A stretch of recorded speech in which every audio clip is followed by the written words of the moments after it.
Hi again, everybody. It's Jared with Elise Guitars. There are several different ways to build a guitar neck. One of them is to cut it out of a solid piece of material, whether it's mahogany or maple, and you'll end up with something like this with no joints on it. It's pretty clean. It's definitely more expensive and sometimes a little bit wasteful if you can't use what's left of what you've cut out of the block. The other methods are to use a stacked heel block, where you have a longer piece and you chop that off and you take those and you stack it here. And you end up with some joint lines, but definitely a less expensive way to go. You can also just get a solid block, which is a large block that goes here. So rather than stacking it with more layers here, it's just one layer. It's a little cleaner because you don't have so many joints. Again, a little bit more expensive, not much. With the Peghead, you can also do a stacked Peghead. You'll laminate some pieces together right here. You'll end up with a small joint in between them, but then you'll just cut that angle out of that. The other method is to make a scarf joint, where we cut the angle, we flip it, and we glue it onto the back. That's the method that we'll be doing today. You should have a 36-inch piece of mahogany in your kit. I generally use mahogany necks, although I do some maples once in a while if the customer wants that. The 36-inch piece is going to get cut at an angle for the scarf joint, and then on the end we're going to slice off pieces, bring them over, and stack them for a stacked heel. The first thing I'm going to take a look at on the neck, is it square? Yeah. All right, they did a really nice job of milling these. That's nicely squared up all the way around. Really don't have anything to worry about there.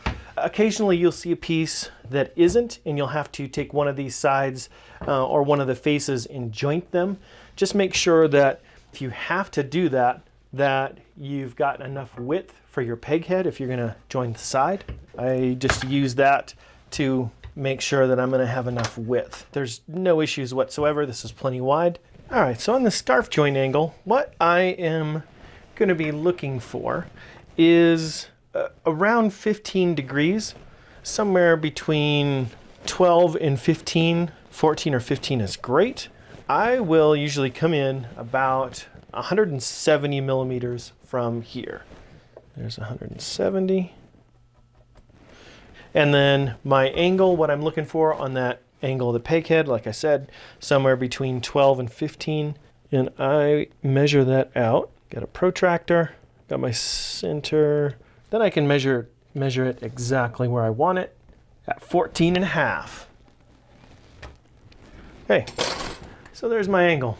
Here is one of those things that I remembered after I completed the segment. So I've already got the neck done, the scarf joint's done, the stacked heel block is done, but I wanted to come back to this and tell you one easy thing to remember. If you don't have a protractor, I think like 14 degrees is almost perfect, which works out great because 14 degrees is actually a 4-to-1 ratio. Just do a spot like right here. And then we go over 1 inch. There's one. Go over 1 more inch. There's 2 inches. So at this 1 inch, we go down 1/4 inch. And at 2 inches, we go down 1/2 inch. Those are 4-to-1 ratios. We have 3 points to connect our dots. 3 is always better than 2. Draw our line through there. That ratio will give you 14 degrees, which is a perfect angle for your scarf joint. Several ways you can cut it. You can cut it on the bandsaw. If you've got enough blade exposure on your table saw, you can certainly hit that with your table saw. If you don't have either one of those things, you can just cut it with a handsaw. You can use just about any saw that you want that doesn't have a reinforcing rib or a spine to stop it from going all the way through. I'm going to use a standard big box store carpenter saw to demonstrate that you don't need fancy tools all the time. And mark along the faces so that I can try not to get too far off as I'm cutting through. but it really does not have to be even super accurate. I want that angle to be pretty close to accurate, but if we get off one way or the other, it's really just going to take us a few minutes to clean this up with a hand plane. I'm just going to use a block to help me get lined up and started on this cut.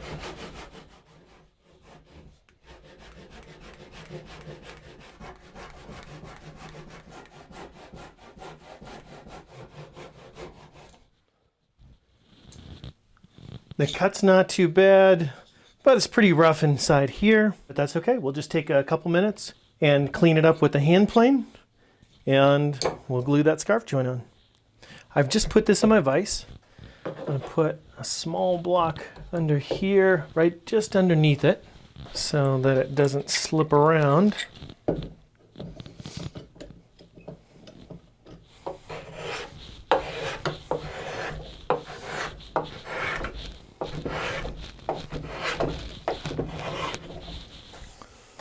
Now this scarf joint is fairly critical that we get this flat this way and this way, because this surface is going to get mated up directly onto the bottom of this.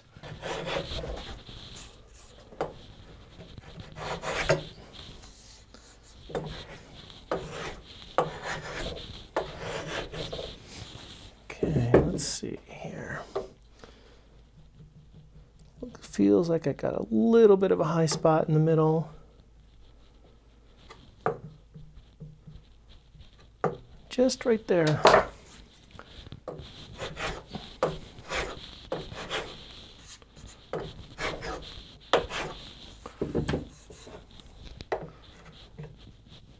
Okay, that took care of that. Let's see how we're doing this way. Oh, that's good all the way across. Good. Good. All right. And then a check square is looking this at square across here, and yeah, that's pretty close. I'm flat this way and this way. It feels good. It looks right. All right, the last thing I want to do before I glue this up is give myself some pencil marks. And just take a flat board with some sandpaper on it.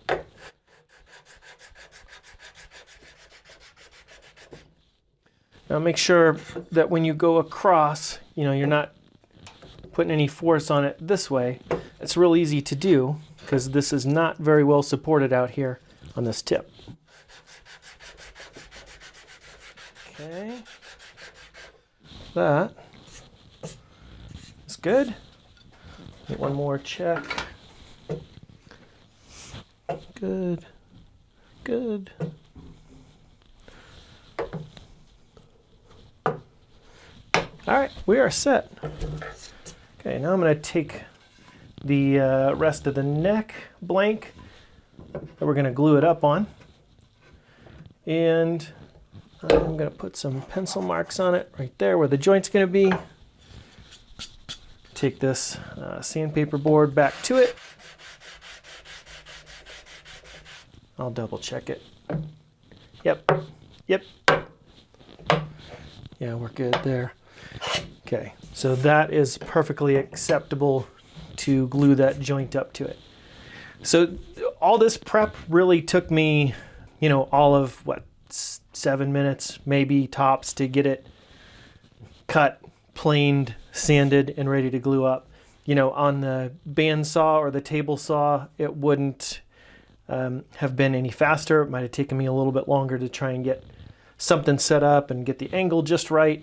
So sometimes, even though we have the nicer machinery and equipment to do that, it's really just as well with the hand tools. Now I'm getting the neck set up on my bench to get this scarf joint glued up. Just to point out a couple of things. So over here, I have a block clamped, and on the other end, I have a clamp inside the vise. That way, I'm compressing those ends, because when we squeeze this scarf joint, when we squeeze it, it's going to try and pull itself apart and push out against these ends. So that's what those two pieces on the end, either end, are going to do. It's going to prevent that from happening so that we don't have a separation once we start squeezing that glue joint. I also have all my clamps fairly close to the depth that we need to go, so I don't have a lot of downtime, twisting these into place. Want to use at least 4 C-clamps. This, you've kind of got a choice here. So this is our joint, our scarf joint. We can put it kind of anywhere we want along here, just remembering about how much length we've got to go. And also how thick this peg head's going to be. Now ultimately, the peg head itself is going to be around 14-15 millimeters. And as you can see, we've got a lot more than that. So we've got a lot of thicknessing to do later. We can do it from the top or from the bottom, depending on how creative we're going to get with thicknessing that. Then also, if you're going to thickness from the top, keep in mind that every little bit we take from the top, it's going to decrease the amount of room we've got to make up our scale. So think about that. I'm going to kind of go for a middle ground here. So I'm going to scoot this out just a little bit so that I can easily machine this off. I can plane this off. I've still got enough depth here, and that gives me still some wiggle room for flattening this out, because you can see I've got some pretty deep saw marks here from just using the handsaw, but those will come out pretty quickly. So this thickness is probably going to be close to, well, let me just measure it. I'm going to give you an estimate. I'll just measure. Right around 18 or 19, I think, is just fine.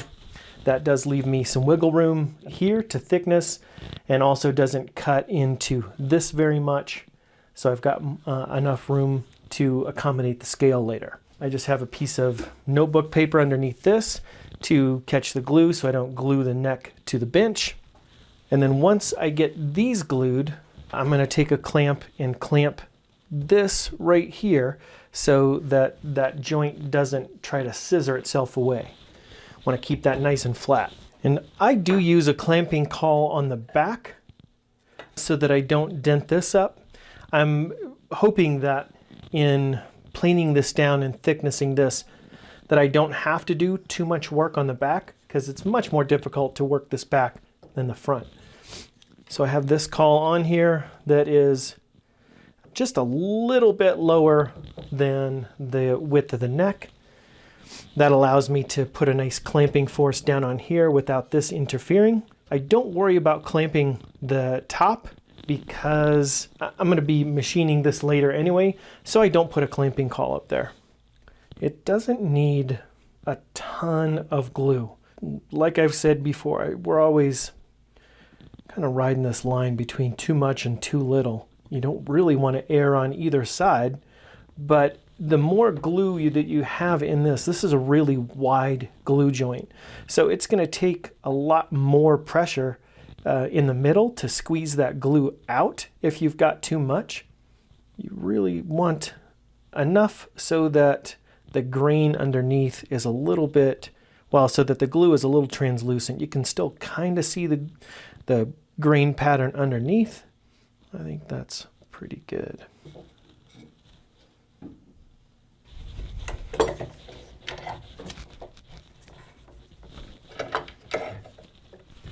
Sometimes this does take some convincing so that it doesn't skate.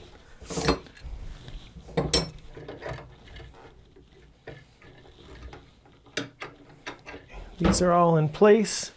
It's looking like a little bit of a mouse trap, but everything's lined up well. The clamps are all in place, and I'm just going through, double checking the clamp pressure on all of them. Good, good, good, good.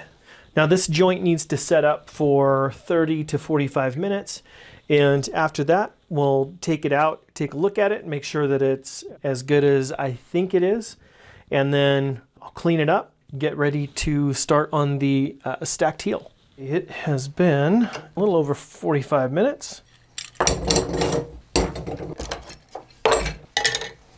That looks like it cleaned up well. Good joint back here. Looks great. just a little bit to scrape. I'm going to do that quickly.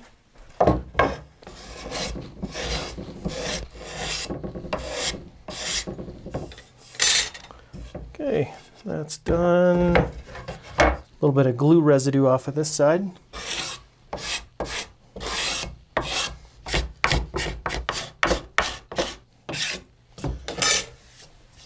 To thickness this peg head, we need to take some measurements, need to mark some things out, and we need to know how thick it's going to be. Overall, it should be about 14 to 15 millimeters with our peg head veneer and any veneers that we want to put underneath it.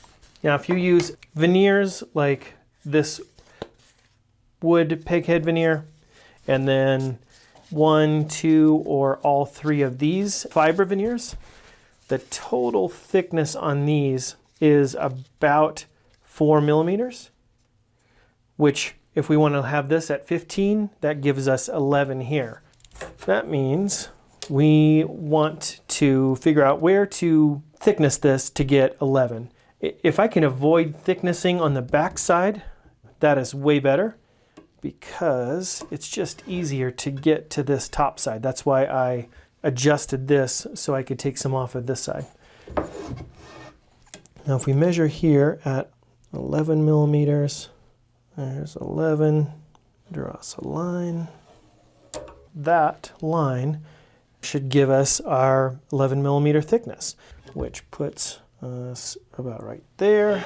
This should be the approximate location of the back side of the nut, and then we mark 5 millimeters for the front side of that.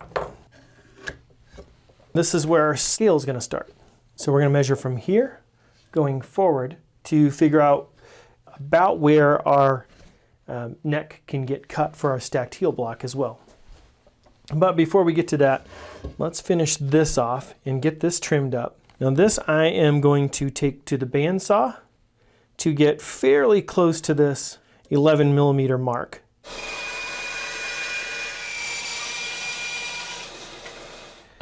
Here is the cut after the bandsaw. I didn't want to get too close because that can just cause problems if something gets off, and then work the rest by hand. I'm not going to go to final thickness just yet, but I'm going to get a little closer.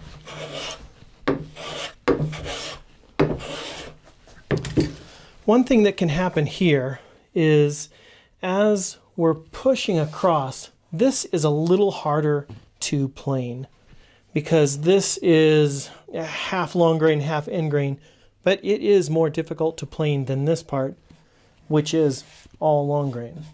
When you're coming across here, make sure that you're not diving off the back and creating more flat spots back here. Just be aware of that as you're planing through it. Now, as I said, I'm not going to go the full thickness. I'm going to leave myself a little bit of room here because I'm going to laminate this yet. And I want to make sure that I've got room, if I have to adjust one way or the other, that I still have room to plane this. I just want to get it flat, so I have a good reference point when I laminate. I'm pretty good about where this is at right now, so I'm going to stop there. I think we're good on the scarf joint, cleaning the scarf joints up. This is exactly where I want to be with it. So let's move on to the rest of the neck and take a look at measuring out for the stacked heel block. We'll see you in the next video.